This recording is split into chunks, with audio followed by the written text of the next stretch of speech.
Dear students, अपने इस channel पर class 9 to 10th complete science and 11th 12th complete chemistry and chemistry for higher level like BSc, MSc and NET, GATE and JAM etcetera कराई जाती है। तो यहाँ पर फिलहाल अभी क्लास 11th का chapter number 1 some basic concept of chemistry चल रहा था, जिसमें मैंने इससे पहले 4 पार्ट अपलोड कर दिए थे। उन 4 पार्ट को देख लेना, जिसमें हमने कई सारे पार्ट जैसे कि आपका साइंटिफिक नोटेशन हुआ, या फिर हम कह सकते हैं कि सिग्निफिकेंट फिगर्स हुए, ठीक है, बेसिक से कॉन्सेप्ट कराए हैं।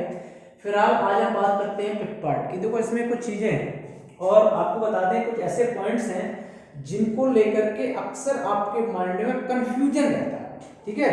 आप देखेंगे 99% बच्चों की माइंड में इस तरह से एक कंफ्यूजन सा रहता है। कंफ्यूजन क्या रहता है वो बता देते हैं। कंफ्यूजन ये रहता है कि इनमें जो आपके रेट ये सब में डिफरेंस क्या है। ज़्यादातर देखा होगा, लगता है ऐसा सुनने में कि सब एक ही है ना। जैसे रिलेटिव एटॉमिक मास क्या है, रिलेटिव मॉलिक्यूलर मास क्या है, रिलेटिव फार्मूला मास क्या है, molar mass, formula mass, average atomic mass, सब तो मास ही है। डिफरेंस क्या है, तो ये एक मतलब कंफ्यूजन रहता है बहुत ज़्यादा।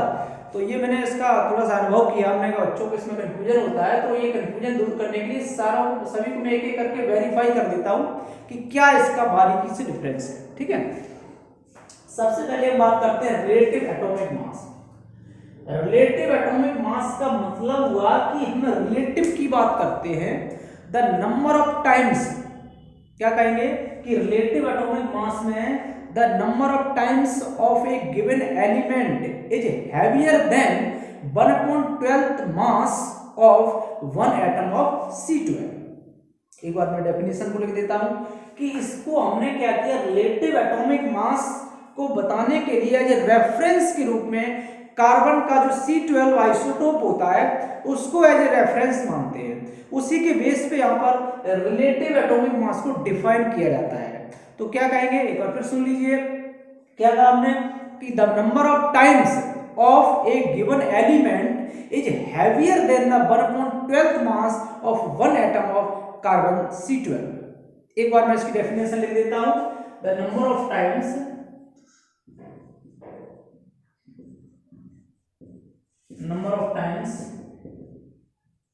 a given element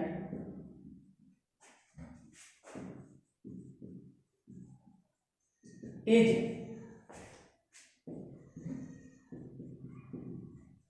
heavier than 1/12th mass of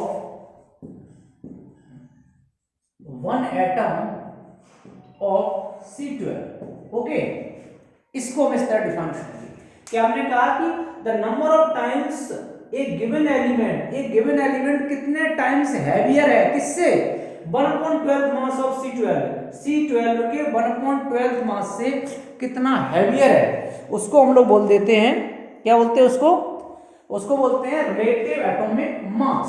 तो ये डेफिनेशन बहुत ही स्टैंडर्ड डेफिनेशन हमने लिखी है, इसको आप लर्न कर लीजिएगा।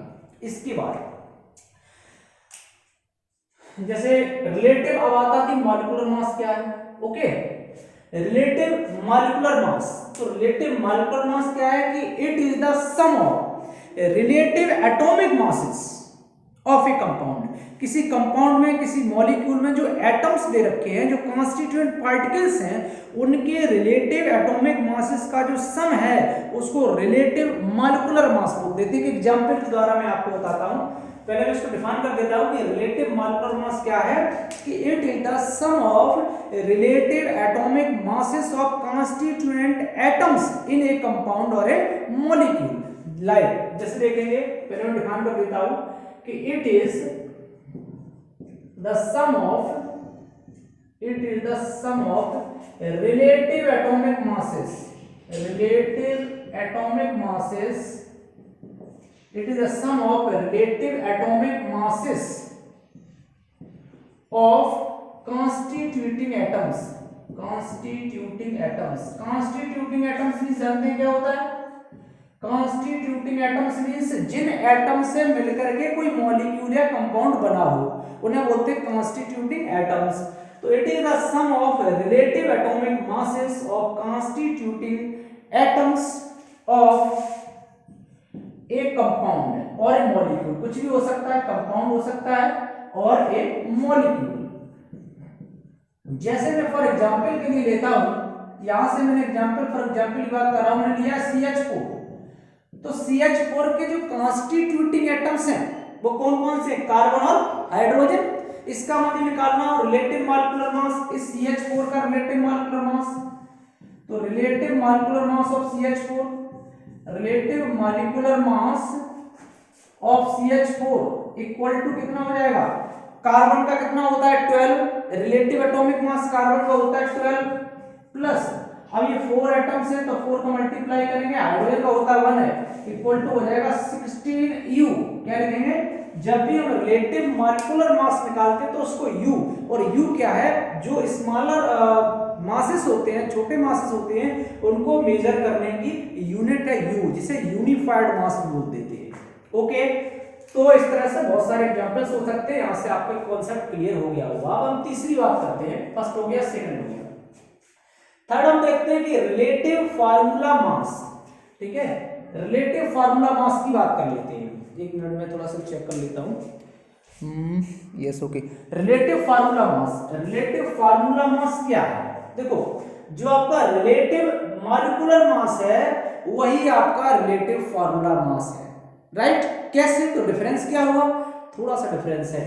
हम कहेंगे इसकी डेफिनेशन में कि it is the sum of relative atomic masses of the constituting atoms in a ionic compound. किसमें, आयनिक कंपाउंड में। ये आपका क्या है, नॉर्मल कंपाउंड हो सकता है, कोवेलेंट कंपाउंड हो सकता है, कोई भी कंपाउंड हो, और जब उसी टर्म को, जो रिलेटिव मॉलिक्यूलर मास है, उसी टर्म को नाम दिया जाता है रिलेटिव फार्मूला मास। कब, जब आप लेते हैं उसको, क्या नाम, आयनिक कंपाउंड के लिए एप्लीकेबल होता है। ठीक है, तो इसकी डेफिनेशन में नहीं लिखूंगा, आप क्या लिख रहे हैं, उससे लिख सकते हैं कि it is the sum of the relative atomic masses of constituting atoms in ionic compound. इतनी बात ऐड कर देना कि ये जो एप्लीकेबल होता है किसके लिए, आयनिक कंपाउंड के लिए, एक नया वर्ड जोड़ दिया जाता है। तो आयनिक कंपाउंड में एग्जांपल ले लें, जैसे हमने देखा NaCl, एक आयनिक कंपाउंड है। तो NaCl में अगर हम देखें तो इसका जो रिलेटिव फार्मूला मास हमारा हो जाएगा, इसका NaCl का relative formula mass, relative formula mass, ionic compound का relative formula mass, NaCl, Na का कितना होता है 23, ओके, और प्लस Cl का होता है 35.5, ऐड करेंगे तो ये 58.5U, ये आ जाएगा आपका रिलेटिव फार्मूला मास। ओके, इसके बाद देखो, फिर बात यहां पर आती है, तीसरा हो गया, फोर्थ की बात आती है मोलर मास। ओके, तो मोलर मास क्या है, अब देखो मोलर मास की बहुत ही सिंपल डेफिनेशन है, it is the mass of 1 mole of any substance और एनी एलिमेंट। कोई भी एलिमेंट हो, कोई भी सब्सटेंस हो, उसकी क्वांटिटी कितनी लेंगे, 1 मोल। 1 मोल की क्वांटिटी में जितना एटॉमिक मास होता है, ठीक है, उसी को हम लोग बोल देते हैं मोलर मास, राइट। तो इसको मैं डिफाइन कर देता हूं, मोलर मास क्या है, कि मोलर मास मींस हम कहेंगे कि it is the mass of 1 mole of a substance, it is the mass of, it is the mass of 1 mole, it is the mass of 1 mole, mass of 1 mole of any substance, किसी भी substance के लिए applicable है, of any substance हो सकता है या फिर कोई एलिमेंट भी हो सकता है, any substance, any element, any compound, कुछ भी हो सकता है। ओके, फॉर एग्जांपल की बात करता हूं, जैसे हमने लिया है सोडियम, सोडियम का कितना होता है 23 होता है, तो हम कहेंगे इसका मास होता है 23, लेकिन इसको ग्राम पर मोल कैसे रिप्रेजेंट करेंगे, रिप्रेजेंट करने का तरीका होता है इसको ग्राम पर मोल, 1 मोल का इतने ग्राम मास होता है। ठीक है, जैसे आपसे कहें हम मोलर मास, या एक और एग्जांपल लिया हमने कि मोलर मास ऑफ CH4 का, अगर मैं मोलर मास की बात करूं तो मोलर मास को किस में मेजर करेंगे, ग्राम पर मोल। ये भी ध्यान रखना, मोलर मास को मेजर किस में करते हैं, ग्राम पर मोल में। तो देखो CH4 का मास वैसे अभी निकाला था 16 था, तो 16 ग्राम पर मोल। जब मोलर मास की बात आएगी तो ग्राम पर मोल में मेजर करते हैं। तो ये आपका हो गया मोलर मास, राइट। अब हम बात करते हैं फार्मूला मास। ओके, तो देखो फार्मूला मास भी मोलर मास की तरह ही होता है, राइट। इन दोनों की बात करें तो ये अप्रोक्सीमेटली सेम है। डिफरेंस फिर क्या हुआ है, मोलर मास की तरह ही फार्मूला मास होता है, बट हम कह सकते हैं कि it is the mass of 1 mole of ionic compound. Formula mass क्या होता है, mass of 1 mole of ionic compound. तो यहां से इसकी डेफिनेशन आप चाहें तो देख सकते हैं फार्मूला मास की, ठीक है। इसको मैं थोड़ा सा इरेज कर देता हूं, फार्मूला मास की डेफिनेशन यहां से लिख सकते हैं। इसको मैं नोट कर लिया होगा, वैसे आपने स्क्रीनशॉट ले सकते हैं।